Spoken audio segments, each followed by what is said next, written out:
কারণ আমি এটা বুকে হাত দিয়ে বলতে পারি যে আমার পকেটে একটা অ্যাডভোকেটের কার্ড আছে, ভিজিটিং কার্ড, আমার সাহস কয়েক গুণ বেড়ে যায়। স্বাভাবিক, জি জি অবশ্যই। পুলিশের কাছে গেছি, কিছুই বুঝি নাই, পকেট থেকে বের করে বলছে আমার অ্যাডভোকেট, সে জানে সবকিছু, সে জানে সব শেষ। আমরা কিন্তু ভাইয়া আমাদের অনেক ভিডিওতে আমরা বলেছি যে আমাদের অফিসে কিন্তু টাকা ছাড়াও কাজ হয়। কোনো ভাই যদি আমাদের কাছে এসে যদি বলে আমাদের আসলে টাকা সমস্যা, কাজটা কি করা যাবে, আমরা মনে হয় না কখন আমাদের এই পর্যন্ত কাজের সার্ভিস দেওয়ার অবস্থায় আমরা কখনো কাউকে বলছি না হবে না। তো এই ব্যাপারটা আমরা খুব প্রাউড ফিল করে বলতে পারি। আসসালামু আলাইকুম রহমতুল্লাহ। ওয়ালাইকুম আসসালাম ভাইয়া। আমরা তো জানি তোমাকে বলা হয় ইমিগ্রেশনের গুরু, যতটুকু আমি জানি আলহামদুলিল্লাহ অনেক বড় প্রাপ্তি, আল্লাহ যেন কবুল করে আমাদের সবাইকে। তো আমি যেটা বলতে চাচ্ছি যে আমরা তো দেখি আসলে যেই পরিমাণ ইমিগ্র্যান্টস এখন আমরা এদেরতে দেখি বাংলাদেশিদের মধ্যে, তো এদের যে ডিল করা তো আসলে হিউজ টাফ হয়ে যাচ্ছে, মানে এত বেশি রিকোয়েস্টটা মানে রিকোয়েস্ট। এবং আমি একটা জিনিস খেয়াল করলাম যেটা আমি তোমাকে আইডিয়া শেয়ার করার জন্য আমি আজকে ভিডিওতে আসছি, যে অনেক মানুষ যারা কিনা আমাদের বাংলাদেশি, তারা আসলে কেস করে, মনে করো মিলানে, অ্যাডভোকেট ধরে রোমে, কাজ করে ভেনিসে, ওকে। তো এই যে একটা জার্নি তারা করতে থাকে এবং তারা প্রায় কি করেন, জায়গা চেঞ্জ করেন এবং তাদের পেছনে খুঁজতে খুঁজতে কমিশন মানে বেনিফিটরা টায়ার্ড হয়ে যায় এবং তাদেরকে আসলে খুঁজে পায় না, রাইট? তো এই ক্ষেত্রে আমাদের কাছে আমরা প্রায় তো দেখি অ্যাপয়েন্টমেন্ট নিতে লোক আসে বা রিনিউ করবো। এখন আসলে রিনিউ কি ইম্পর্টেন্ট, নাকি একটা এমন একটা সাপোর্ট, একটা অ্যাডভোকেট থাকা দরকার, সেটা রিনিউ হোক বা না হোক, যে কোনো অবস্থাতে ওই ক্লায়েন্টকে সান্ত্বনা দেওয়া, নিরাপত্তা দেওয়া বা নিশ্চয়তা দেওয়ার ব্যাপারটা ইম্পর্টেন্ট।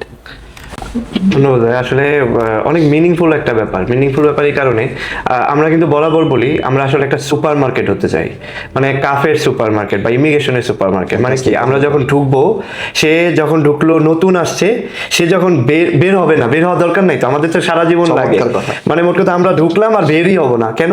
কারণ এখান থেকে আমাদের কমিশন হবে, আমাদের কমিশনের রেজাল্ট হবে, রিকোর্স হবে, পজিটিভ পাবো, প্রতিষ্ঠানে স্পেশালি আজিল ও সুসিডিয়ারিয়া পরিবার আসবে, সেই পরিবারের আবার ডকুমেন্ট করতে হবে, নুল্লাওয়াস্তা ইত্যাদি, তারপর নিজে ইতালিয়ান হব।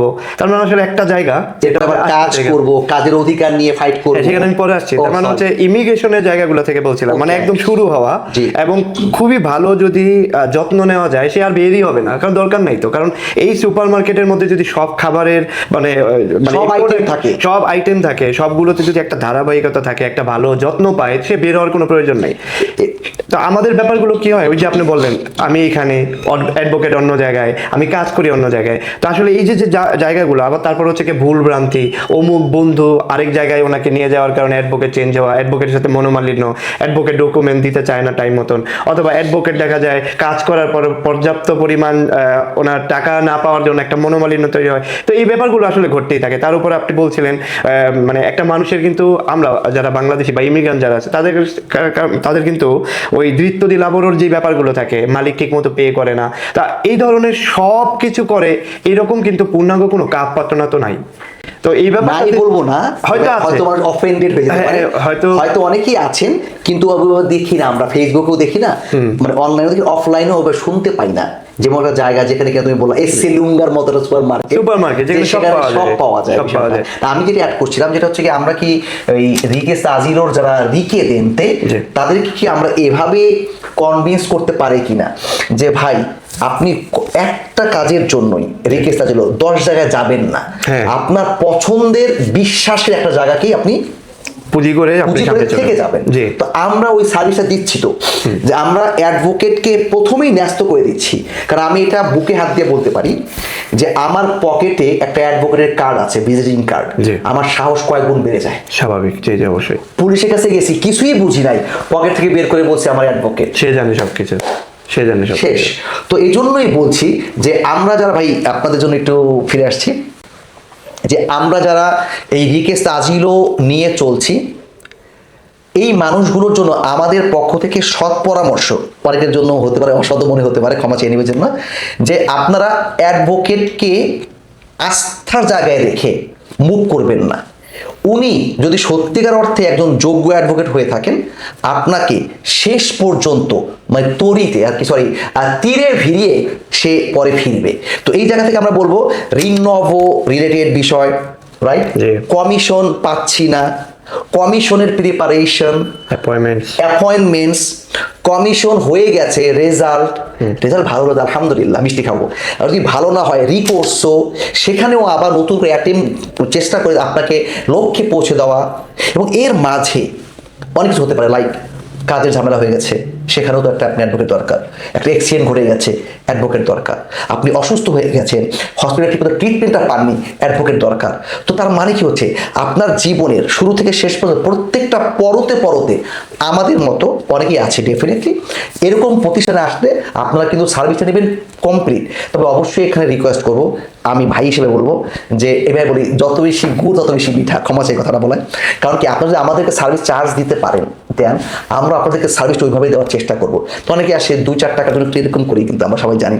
তো তাদের জন্য বলছি ভাই, এতে টাকা ইনকাম করা যাবে, শিওর থাকেন, কিন্তু একটা বিশ্বস্ত জায়গায় দাঁড়িয়ে থেকে যত্ন পাওয়াটা খুবই ইম্পর্টেন্ট।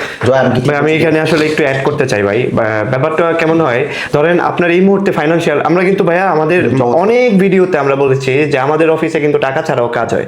কোনো ভাই যদি আমাদের কাছে এসে যদি বলে আমাদের আসলে টাকা সমস্যা, কাজটা কি করা যাবে, আমরা মনে হয় না কখনো আমাদের এই পর্যন্ত কাজের সার্ভিস দেওয়ার অবস্থায় আমরা কখনো কাউকে বলছি না হবে না। তো এই ব্যাপারটা আমরা খুব প্রাউড ফিল করে বলতে পারি। তো এই জায়গাতে একটা ব্যাপার আছে ভাইয়া, যেটা হচ্ছে আপনার এই মুহূর্তে সমস্যা, আপনার উকিলের মাধ্যমে আপনার কাজটা করানোর ঠিক 6 মাসের মাথায় আপনি কি করলেন, ধরেন আমি রিকোর্সটা নিয়ে উদাহরণ দিই, এটা নিয়ে আসলে একটু মনোমালিন্যর ব্যাপার অনেক সময় হয়ে যায় অ্যাডভোকেটের সাথে আমাদের ডিল করতে গেলে। অ্যাডভোকেটদেরকে নামমাত্র একটা পেমেন্ট দিয়ে আমরা রিকোর্স করানোর পরে ঠিক 6 মাসের মাথায় ও অন্য অ্যাডভোকেট তাকে নিয়ে নেয়, রেভোকা করে দেয়। তো এখানে তখন আমরা আসলে ওই ক্লায়েন্টের কাছ থেকে জানতে পারি, ভাই আমি তো জানি না, আমার বন্ধু নিয়ে গেছে। তো এই যদি ব্যাপারগুলো হয়, এগুলোর কারণে কিন্তু আমরা আসলে মানে হয়তোবা সার্ভিস দিতে যাই, মানে হয়তো কাউকে সাহায্য করতে চাই, কিন্তু আমাদের ভিতরে এটা কাজ করে, ভাই তোমাকে সাহায্য করলে তুমি আবার এই যে ব্যাপারগুলো, এগুলো কিন্তু আপস এন্ড ডাউন থাকে। তো এখানে আসলে আমি বলবো, আমার প্রশ্নটা আপনি ক্লায়েন্টের উদ্দেশ্যে বলে দেওয়া আসলে, যে আসলে আমরা ওই যে এক জায়গায় থাকি, যাতে প্রথম থেকে শেষ পর্যন্ত, যদি সার্ভিস খারাপ হয় সেটা ভিন্ন কথা, আপনি যেতেই পারেন, আমরা ধরে রাখবো না, কিন্তু আমাদের কারণে যদি সার্ভিস খারাপ হয় আমরা যাতে এটা সংশোধন করতে পারি, এই ব্যাপারটা আসলে বলা উচিত। তো সেই ক্ষেত্রে যেটা বলছি, আমরা এটা শুধু আমাদেরকেই টার্গেট করছি না, আপনার পছন্দের জায়গার কথা বলছি, বিশ্বাসের জায়গার কথা বলছি, আস্থার জায়গার কথা বলছি। আপনার এক জায়গায় লিখে থাকেন দয়া করে, যে কোনো জায়গাতে আপনারা 10 জায়গায় গেলে আপনাদের জন্য পাজল ক্রিয়েট হয়, টাকা খরচ হয়। তবে আমরা যেটা বরাবর বলে থাকি, আমাদের এই অফিসে, ক্রস পয়েন্টের অফিসে টাকা নাই, কাজ হবে, প্রমিস করছি ইনশাআল্লাহ। কিন্তু এটাও আপনাদেরকে বলতে হবে, আপনারা আমাদেরকে ঠকিয়ে যাবেন না। আমরা স্টিল এরকম, মানে নতুন যারা আসেন তাদের প্রত্যেকেই প্রথম প্রশ্ন করি, ভাই যদি একদম নতুন থাকেন, যে টাকা ধার করতে হয় তা টাকা পরে দিয়ে যাবেন, কারণ আমরা জানি আপনাদের দোয়াও আমাদের অনেক বড় একটা ক্ষমতার উৎস, ঠিক আছে না? সেজন্য বলছি, কথাটার মূল জায়গাটা হচ্ছে এই, শুধু রিনিউয়াবল জন্য একটা অ্যাপয়েন্টমেন্ট দেন, এটা করবেন না। শুধু রিকোয়েস্ট করে অ্যাডভোকেটের কম খরচ, এটা করবেন না। আপনারা সকল কাজের জন্য একটা অ্যাডভোকেটকে ভেবে চিনতে বুঝে শুনে নিয়ে নেবেন, তাকে নিয়ে পুরো জীবনটা চলবে। আমি আপনাকে গ্যারান্টি দিয়ে বলতে পারি, আপনার জীবন সহজ হয়ে যাবে। অবশ্যই, ধন্যবাদ ভাইয়া।